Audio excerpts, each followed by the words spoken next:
RSK NEET Academy. இந்த வீடியோவில் நம்ம என்ன பார்க்க போறோம்னா மோஷன் இன் எ பிளேன் அப்படிங்கிற சாப்டர் NCERT ஃபிசிக்ஸ் 11th ஃபிசிக்ஸில் பேஜ் நம்பர் 40 அதில் எக்ஸாம்பிள் 3.6 அதுதான் நம்ம இப்போ டிஸ்கஸ் பண்ண போகிறோம்.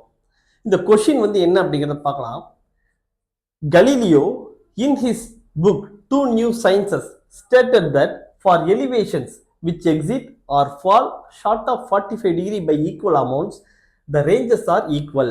Prove this statement அப்படிங்கிறது கொடுத்துருக்காங்க. இதை தமிழில் எப்படி சொல்லலாம், கலீலியோ இரண்டு புதிய அறிவியல்கள் என்ற தனது புத்தகத்தில் 45 டிகிரிக்கு அதிகமாகவோ அல்லது குறைவாகவோ சம அளவுகளில் உள்ள எரிகோணங்களுக்கு நெடுக்கங்கள் சமம் என்று கூறினார்.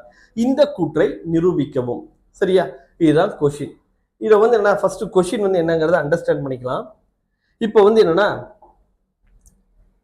ஒரு ஹரிசாண்டல் சர்ஃபேஸ், இந்த ஹரிசாண்டல் சர்ஃபேஸ்ல ஒரு ஆப்ஜெக்ட் வந்து நம்ம தூக்கி போடுறோம். இது வந்து என்னன்னா, நம்ம ரெண்டு ஆங்கிள் எடுத்துக்கலாம். ஒன்று 45 டிகிரி பிளஸ் ஆல்ஃபா, இன்னொன்று 45 டிகிரி மைனஸ் ஆல்ஃபா. இதுதான் வந்து கலீலியோ கொடுத்துருக்கிற ஸ்டேட்மெண்ட்டு. அப்போ 45 டிகிரி பிளஸ் ஆல்ஃபானா ஒரு எக்ஸாம்பிள் என்ன பண்ணலாம்னா, அந்த ஆல்ஃபாங்கிறது ஒரு 15 டிகிரின்னு வச்சுக்கலாம். இப்போ 45 பிளஸ் 15ங்கிறது ஒரு ஆங்கிள், 45 மைனஸ் 15ங்கிறது ஒரு ஆங்கிள். சரியா, இப்போ 45 மைனஸ் 15 என்ன வரும், 30 டிகிரி இருக்கும். அப்போ 30 டிகிரியில் என்ன ரேஞ்ச் அப்படிங்கிறத பார்க்கலாம். இப்போ வந்து என்ன, இந்த ஆப்ஜெக்ட் தூக்கி போடுறோம். இது வந்து என்ன, இது ஜென்ரலாக இது 45 டிகிரிங்கிற ஆங்கிள். ஓகே, இப்போ இன்னொரு ஆங்கிள் வந்துன்னா 45 டிகிரி மைனஸ் தீட்டா. அப்போ 45 மைனஸ் 15 வச்சிருக்கிறோம். அப்போ 45 மைனஸ் 15 அப்படின்னா என்ன வரும் அப்படின்னா நமக்கு 30 டிகிரி. அப்போ இந்த 30 டிகிரிக்கு இதுதான் வந்துன்னா 30 டிகிரி ஆங்கிள். 30 டிகிரிக்கு ரேஞ்ச் வந்துன்னா இதை R1 அப்படின்னு வச்சுக்கலாம். சரியா, 30 டிகிரிக்கான ரேஞ்சு R1. அதுக்கு அடுத்தது வந்துன்னா 45 டிகிரி பிளஸ் ஆல்ஃபாங்கிற ஒரு ஆங்கிள் சொன்னோம். 45 பிளஸ் 15 என்ன சொல்லலாம், நம்ம எக்ஸாம்பிள் என்ன சொல்லியிருக்கோம், ஆல்ஃபாவோட வேல்யூ 15 டிகிரின்னு வச்சுக்கிறோம். அப்போ 45 மைனஸ் 15 போட்டால் 30 டிகிரி. இது ஃபர்ஸ்ட் கேஸ். செகண்ட் வந்து என்ன, 45 பிளஸ் 15. சரியா, அது வந்து பார்த்தோம்னா 45 பிளஸ் 15 என்ன வரும், 60 டிகிரி வரும். 60 டிகிரிக்கு வந்து பாருங்க, நமக்கு இந்த ஆப்ஜெக்ட் இப்படி போய் நமக்கு இப்படி வந்து விழுது. சரியா, இந்த ஆங்கிள் வந்துன்னா 60 டிகிரி. இதுக்கான ரேஞ்ச் வந்துன்னா R2 அப்படின்னு வச்சுக்கலாம். என்ன சார் நீங்களே இப்படி போட்டுட்டீங்க, ரெண்டும் R1 R2ன்ட்டு, இப்படிதான் அவர் சொல்லியிருக்காரு. நம்ம அது எப்படிங்கிறத இப்போ ப்ரூஃப் பண்ணுறது தான் நம்மளோட டாஸ்க். ஓகே, இப்போ வந்து என்ன பண்ணலாம், நம்ம ரெண்டு ரேஞ்ச் R1 R2 இது ரெண்டு ஈக்குவல் அப்படிங்கிறது சொல்லணும். இது வந்து ரேஞ்ச் R1, இது ரேஞ்ச் R2. அப்போ R1 ஈக்குவல் டு R2 அப்படிங்கிறது நம்ம இப்போ காட்டணும். ஓகேவா, இப்போ NCERT புக்கில் ரேஞ்சுக்கு என்ன ஃபார்முலா கொடுத்துருக்காங்க, என்ன சிம்பிள் கொடுத்துருக்காங்க அப்படியே நம்ம யூஸ் பண்ணிக்கலாம். ரேஞ்சுக்கு என்ன சிம்பிள் கொடுத்துருக்காங்க அப்படின்னா R is equal to V0 square sine 2 theta naught divide by G. இதுதான் வந்து என்னன்னா நமக்கு ரேஞ்சுக்கான ஃபார்முலா. நம்ம ஜென்ரலாக யூஸ் பண்ணும்போது U square sine 2 theta by Gங்கிறத சொல்லுவோம். நம்ம இப்போ என்ன பண்ணுறோம், NCERT புக்கில் இருக்கிறத அப்படியே ஃபாலோ பண்ணுறதுனால நம்ம யூக்கு பதிலாக V0, இனிஷியல் வெலாசிட்டிக்கு V0ங்கிற சிம்பிள், இனிஷியல் ஆங்கிளுக்கு வந்து என்ன தீட்டா நாட் அப்படிங்கிறதே நம்ம யூஸ் பண்ணுறோம். ஆங்கிள் ஆஃப் ப்ரொஜெக்ஷன் வந்து தீட்டா நாட்னே வச்சுக்கிறோம். இப்போ வந்து என்ன, ரெண்டு கேஸ் வருது. ஃபர்ஸ்ட் கேஸ் வந்து என்ன, இந்த தீட்டா நாட் அப்படிங்கிறது வந்து என்னன்னா 45 டிகிரி மைனஸ் ஆல்ஃபாங்கிறது ஃபர்ஸ்ட் கேஸ். அதுதான் வந்து என்ன ரேஞ்ச் R1. அதுக்கு அடுத்தது தீட்டா நாட்டோட வேல்யூ வந்து என்ன 45 டிகிரி பிளஸ் ஆல்ஃபா, இது செகண்ட் கேஸ். ஓகே, இப்போ வந்து என்னன்னா நமக்கு ஃபார்முலா என்ன இருக்கு, 2 தீட்டா நாட் அப்படிங்கிறது இருக்கு. அப்போ என்ன பண்ணலாம், ரெண்டு பக்கமும் 2ஆல மல்டிப்ளை பண்ணிக்கலாம். இப்போ 2 தீட்டா நாட் அப்படின்னா என்ன வரும்னா 90 டிகிரி மைனஸ் ஆல்ஃபா. இங்கே வந்து பாருங்க 2 தீட்டா நாட் அப்படின்னா என்ன வரும்னா 90 டிகிரி பிளஸ் ஆல்ஃபா அப்படிங்கிறது வரும். இந்த கேஸ்க்கு ரேஞ்ச் வந்து என்ன வச்சுக்கலாம், R1 அப்படின்னு வச்சுக்கலாம். R1ஓட வேல்யூ வந்து பாருங்க V0 ஸ்கொயர், இனிஷியல் வெலாசிட்டி ரெண்டுக்குமே சேம் வெலாசிட்டி தான், சேம் வெலாசிட்டி தான் ப்ரொஜெக்ட் பண்ணுறோம். ஆங்கிள் மட்டும் தான் டிஃபர் ஆகுது. ஆங்கிள் வந்து என்ன 45 மைனஸ் ஆல்ஃபா ஒன்று, 45 பிளஸ் ஆல்ஃபா ஒன்று. இப்போ 45 மைனஸ் ஆல்ஃபாவுக்கு ரேஞ்சு பார்க்குறோம். அப்போ என்ன வரும்னா sine of 2 into 2 theta naught. 2 theta naught தான் நமக்கு என்ன 90 மைனஸ் ஆல்ஃபா பாருங்க. அப்போ வந்து என்ன பண்ணலாம்,